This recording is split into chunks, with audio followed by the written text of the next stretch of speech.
Et nous enchaînons à présent avec Enjeu patrimoine, où nous allons nous poser la question du choix de ses placements en 2022, ce qui implique de se poser la question du contexte économique, mais également du contexte de l'épargne pour l'année qui débute, et aussi de soulever les questions que vous devez vous poser pour votre épargne, justement. Pour traiter ce sujet large mais essentiel pour tout épargnant perdu entre court terme, long terme, continuation de reprise économique, niveau des marchés financiers ou encore le sujet central de l'inflation, nous avons le plaisir d'être accompagnés par Romain Rivière, directeur adjoint en gestion financière chez Astoria Finance. Bonjour Romain Rivière. Bonjour. Bienvenue sur le plateau de Smart Patrimoine. Merci. Et nous avons le plaisir d'être accompagnés également par Philippe Crevel. Bonjour Philippe Crevel. Bonjour. Bienvenue également, vous êtes directeur du Cercle de l'épargne et économiste. Alors on va commencer avec vous Philippe Crevel.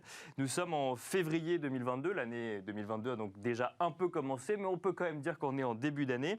J'ai nommé certaines actualités donc, de 2021, mais qui continuent sur 2022. On aura l'occasion d'y revenir. Première question pour ouvrir ce débat. Quelles questions se poser pour son épargne en 2022, Philippe Crevel? Je dirais que comme chaque année, il faut se poser la question de la rentabilité. Et il faut se poser également la question de l'objectif que l'on a. Et l'un va avec l'autre. C'est que, évidemment, si on a des objectifs de court terme, on n'a pas évidemment les mêmes placements que si on a des objectifs de moyen et de long terme. Et en début d'année, c'est pas mal de faire un peu le panorama, de faire l'état des lieux en se disant, bon, qu'est-ce que je vais faire de mon argent? J'ai épargné beaucoup d'argent ces dernières années avec le Covid. On parle de 150 milliards d'euros mis de côté. Mais justement, c'est peut-être le bon moment, avec la reprise économique, avec un peu de dégagement, de perspective sur d'optimisme sur la croissance, de se dire, est-ce que je garde tout en court terme, ce qui a été la grande tentation de ces dernières années, bien sûr, ou est-ce que je réaffecte un petit peu sur le long terme, et dans ces cas-là, sur quel produit je vais évidemment réaffecter cette épargne collectée depuis le début de la crise sanitaire. Est-ce que les choses ont changé par rapport au questionnement qu'on pouvait avoir début 2021, où là pour le coup effectivement on sortait tout juste, ou en tout cas on avait l'impression de sortir tout juste de la crise sanitaire. L'année 2021 nous a montré qu'effectivement que les choses étaient un peu plus compliquées. Est-ce que le questionnement début 2022 a radicalement changé par rapport à 2021 ? Premièrement, on est dans un contexte économique qui est différent. La reprise, on l'a eu, on a fait 8% de croissance en 2021. Deuxièmement, évidemment, il y a l'inflation qui ajoute une petite dose de complexité, qui confirme que certains produits sont moins rentables que d'autres. Ouais, voire pas rentables du tout. Voilà, le rendement réel, ce qui compte pour un épargnant, c'est le rendement réel, c'est le rendement après inflation. Évidemment que les produits de taux, qui déjà avec des taux d'intérêt très très faibles, n'étaient pas très intéressants, avec l'inflation le sont encore moins. Donc évidemment que ça, c'est la question fondamentale de ce début d'année, c'est de savoir comment je me protège de l'inflation, qui devait être purement temporaire. On parlait de quelques mois. Maintenant, les banques centrales disent « Oh, peut-être... Peut-être qu'on va parler en année, finalement. » Voilà, du moins jusqu'à la fin juin 2022. Il n'y a pas de doute, et après, on va voir. Et on parle évidemment de hausses de taux d'intérêt, mais qui sont évidemment très faibles par rapport à l'inflation. On est à 7% aux États-Unis, on est à 5% en zone euro, on est à 3% en France, et encore en France, on maquille un peu les chiffres, on ne trafique pas, mais comme le gouvernement ne répercute pas l'ensemble de l'inflation des prix d'énergie en bloquant les tarifs, il y a un point d'inflation en moins en France du fait des décisions du gouvernement qui favorisent les consommateurs et ceux qui consomment des produits énergétiques. Alors, retour sur les placements. Ensuite, on va regarder un petit peu les choix d'allocation au sein des placements avec vous, Romain Rivière. Tout d'abord, Philippe Crevel, ça fait des années qu'on dit que le fonds en euros, par exemple, c'est un placement qu'il faut alléger finalement dans son épargne. Est-ce que là, avec ce sujet d'inflation donc à la hausse début 2022 et sur l'ensemble de l'année 2021, on est à 1,6% en annuel sur 2021, 2,8% en décembre quand même sur un an, donc on voit quand même la progression. On est à 3% là, donc au mois de février, on est à 3%. Voilà, disons-le. Est-ce que du coup, la question se pose encore plus de sortir de ces fonds en euros, de ces fonds en euros là en 2022, alors là même que, même si tous les professionnels de l'épargne ou de l'investissement disent qu'il faut alléger, ça reste un réflexe vis-à-vis des épargnants français. Ça reste un réflexe. Le gros de l'assurance vie reste en fonds euros, c'est 75%. Sur la collecte, l'année dernière, on a monté à 38% de collecte en unité de compte, mais il reste quand même donc 62% donc en fonds euros. Ouais. Donc, ça reste quand même majoritaire. Mais c'est vrai qu'il y a une question qui se pose. Est-ce qu'il faut en laisser autant? Est-ce qu'il faut prendre ce qu'on appelle un peu plus de risques? La question se pose aujourd'hui, évidemment, avec un rendement moyen de fonds euros qui tourne autour de 1,1-1,2%, avec une inflation qui est supérieure donc à 2%, voire 3%, c'est évident que le rendement réel est fortement négatif. Donc on rappelle effectivement que vous avez un placement, vous mettez 100, vous gagnez 1,1%, donc 1,1% de 100, ça veut dire que vous gagnez 1,1 euro. Mais en fait, comme les prix ont augmenté de près de 2%, en fait, vous perdez de l'argent, vous perdez du pouvoir d'achat. Voilà, votre capital n'est pas garanti en euros constants. Donc, vous perdez un peu de capital du fait de l'inflation. Quand les personnes qui empruntent pour l'immobilier dans les années 80-90 se souvenaient que c'était une bonne opération, mais pour l'épargnant, c'est l'inverse. C'est une mauvaise opération quand il y a de l'inflation. Donc, évidemment, dans ces cas-là, il faut se poser la question de la réallocation pour être, on va dire, évidemment désensibilisé par rapport à l'inflation. La réallocation, justement, c'est un sujet qu'on va pouvoir traiter avec vous, Romain Rivière. Je parlais en introduction du niveau des marchés financiers, parce qu'on les a beaucoup suivis en 2021. On se souvient de mars 2020, puis ensuite on les a vus repartir, et puis on s'est demandé jusqu'où ils pouvaient aller, et puis ils ont dépassé nos attentes, et encore et encore. Et donc du coup, au début 2022, on peut se poser légitimement la question de savoir si on y va toujours ou si on regarde d'autres placements, puisque là je parle des fonds en euros, je parle des marchés financiers, je parle des placements les plus évidents ou les plus communs. Comment est-ce que vous regardez cette année 2022 qui s'ouvre en termes de placements financiers ou d'investissement? Effectivement, déjà il faut y remettre dans le contexte. On sort d'une année 2020, vous l'avez souligné, particulièrement exceptionnelle sur le plan des performances. 2021 pour le coup. 2021, pardon, oui. Effectivement, sur le terme des performances, on a un CAC 40 qui a augmenté pas loin de 30%, proche de 30%. Il est évident que l'année 2022 ne sera certainement pas semblable à l'année 2021. Et l'idée, c'est bien entendu de composer avec toutes ces problématiques. On en a cité quelques-unes. L'inflation, on voit qu'il y a des tensions géopolitiques et des échéances électorales qui arrivent. Il va falloir composer avec tout ça. Et bien entendu également au regard du profil de chaque épargnant. La solution A ne correspond pas à tous les clients, la solution B également. Et l'idée est bien entendu de repartir à chaque fois d'une analyse du profil et des objectifs d'un épargnant pour lui proposer là où les solutions qui lui correspondent. Et alors c'est toute la difficulté de la question que je vous pose, c'est que moi je vous pose une question très générale, alors que vous me répondez qu'il y a plusieurs profils, mais sur les marchés financiers par exemple, quand on regarde ça début 2022, on se dit en tant qu'épargnant c'est trop tard, en fait il faut que j'aille ailleurs, ou en fait ça reste intéressant pour moi en tant qu'épargnant? Non, ça reste intéressant. Après, aller sur les marchés en direct, il y a plusieurs manières de le faire, mais aujourd'hui il y a quelques classes d'actifs en tout cas qu'on a envie de mettre en avant. Une bonne allocation en unité de compte classique, en OPCVM, reste une solution, à condition de la diversifier, à condition d'aller chercher un panel de fonds qui soit capable à la fois d'amortir pendant les phases baissières, à la fois de profiter des tendances haussières pour avoir des relais de croissance d'un fonds à un autre dans le temps. Une deuxième solution reste aussi également l'immobilier. Alors juste sur les actions, une question un peu provocatrice, mais l'épargnant qui voit Amazon, Google, Facebook non, mais Amazon ou Google s'envoler ou les valeurs du luxe continuent à s'envoler, il entend cette idée d'aller diversifier sur des valeurs dont il a moins entendu parler, où il se dit tiens mais je suis pas sur les premiers vaisseaux, les premiers navires.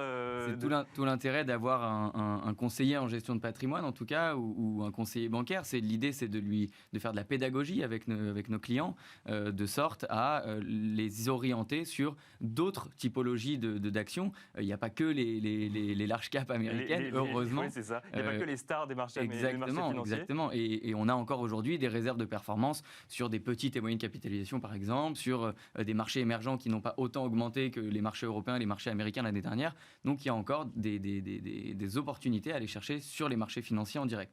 Oui, je compléterai en disant que, justement, quand les marchés augmentent de 30%, ou comme on a connu sur le Nasdaq des progressions extrêmement importantes, il faut regarder ailleurs. Aujourd'hui, en 2022, la différence par rapport à 2021, c'est qu'il faut être beaucoup plus sélectif, et ça rend évidemment extrêmement légitime donc, le recours à un conseiller, parce que justement, le marché ne va pas être aussi haussier de manière générale, et qu'il va falloir donc sélectionner les bonnes valeurs, et c'est là où il faut regarder non pas forcément les stars, mais peut-être ceux qui ont des potentiels. Devenir. Voilà, tout à fait. Il faut toujours, et un bon épargnant doit toujours veiller à ne pas aller comme les moutons là où c'est facile.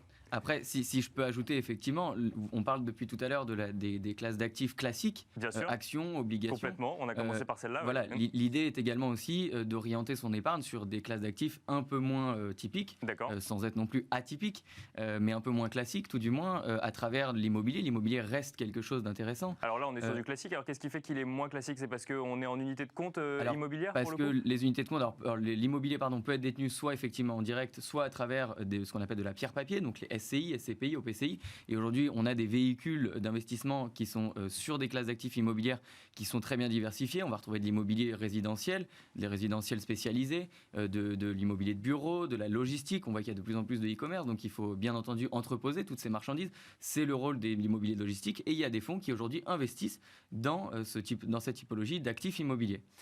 Et ça, c'est des choses qu'il faut regarder début 2022 en lien avec l'évolution pour le coup de l'économie. Je pense au télétravail, je pense au e-commerce ou autre. Donc là, vous nous dites effectivement, allez regarder ça d'un peu plus près. C'était déjà prépondérant sur les 2-3 dernières années. Ça l'est encore plus effectivement avec toutes ces problématiques qu'on a aujourd'hui. Alors, comme l'heure tourne, je passe sur l'immobilier et je rebondis sur ce que nous disait Philippe Crevel sur l'épargne de long terme. Il y a d'autres façons d'investir toujours via un contrat d'assurance vie ou autre, notamment d'aller investir directement dans des entreprises via du private equity. On en entend parler, c'est possible. On peut, d'ailleurs, on va rester là-dessus pour le moment. Est-ce que ça, c'est quelque chose qui est entendu par les investisseurs, par les épargnants qui souhaitent placer leur argent? Je dirais que c'est de plus en plus entendu et même de plus en plus demandé par l'épargnant. C'était des solutions qui étaient surtout réservées à des très gros investisseurs. Les tickets d'entrée et sont encore sur certains fonds assez conséquents. On a de plus en plus d'acteurs, je dirais, sur les 2-3 dernières années, qui tendent à vouloir démocratiser cette solution-là. Et aujourd'hui, on a pas mal d'acteurs qui proposent du private equity, alors en détention directe sur des tickets bien moindres, mais également au sein même de contrats d'assurance vie. Philippe Crevel, sur ce sujet du private equity, parce que c'est vrai que c'est un sujet qui était déjà d'actualité en 2021. On en parlait pour la relance, ou effectivement aller investir dans les entreprises françaises, dans les entreprises de proximité. Début 2022, c'est toujours un sujet d'investissement? C'est un sujet majeur. Ça fait la différence entre les États-Unis, le Royaume-Uni et l'Europe continentale. Les épargnants, on va dire, de l'Europe continentale, et France compris, ont longtemps en fait été exclus, sauf la niche, on va dire, des épargnants les plus aisés, étaient exclus de l'accès à la private equity. Alors qu'aux États-Unis, c'est quelque chose qui est relativement classique, la possibilité de prendre des tickets sur justement des startups, et ça fait la fortune de quelques-uns. Et donc, le fait aujourd'hui que les professionnels du marché élargissent donc les conditions d'accès, c'est plutôt une bonne nouvelle pour les épargnants, avec évidemment la prise en compte qu'il y a du risque, et donc de pouvoir mutualiser le risque à travers des fonds qui gèrent de manière extrêmement fine justement les prises de participation. Mais c'est plutôt une bonne nouvelle pour les épargnants parce que ces dernières années, ces fonds de private equity ont quand même donné du rendement largement supérieur aux fonds euros dont on a parlé et également supérieur à pas mal de fonds actions classiques sur le marché. Avec toujours un sujet liquidité. Donc on en revient à sa stratégie, c'est qu'effectivement on a plus de rendement, mais ces placements sont beaucoup moins liquides que... Ces placements, il faut faire évidemment attention à la liquidité, qui n'est pas la même que le fonds euro, évidemment, ou qu'une unité de compte en actions cotée. Et puis également faire attention là aux frais. Et c'est là où il faut bien négocier avec donc ses conseillers, de telle façon évidemment à ce que les frais ne mangent pas trop de bénéfices. Romain Rivière, on a un temps assez court du coup pour parler d'énormément de stratégies d'investissement. On a parlé donc des fonds euros, on a parlé de l'immobilier, on a parlé d'actions, on a parlé de private equity. Est-ce que là on a fait un état des lieux assez exhaustif de ce qu'il faut regarder en 2022 ou... Il y a une dernière typologie de produits qu'on aime bien en tout cas et sur lesquels on a des convictions, c'est les produits structurés ou ce qu'on appelle les produits à coupons, qui sont en tout cas de notre point de vue une très belle opportunité de mettre un pas en tout cas sur les marchés financiers sans en prendre notamment tous les risques. L'idée d'un produit structuré, c'est un produit dont la valeur est tout ce qui va être...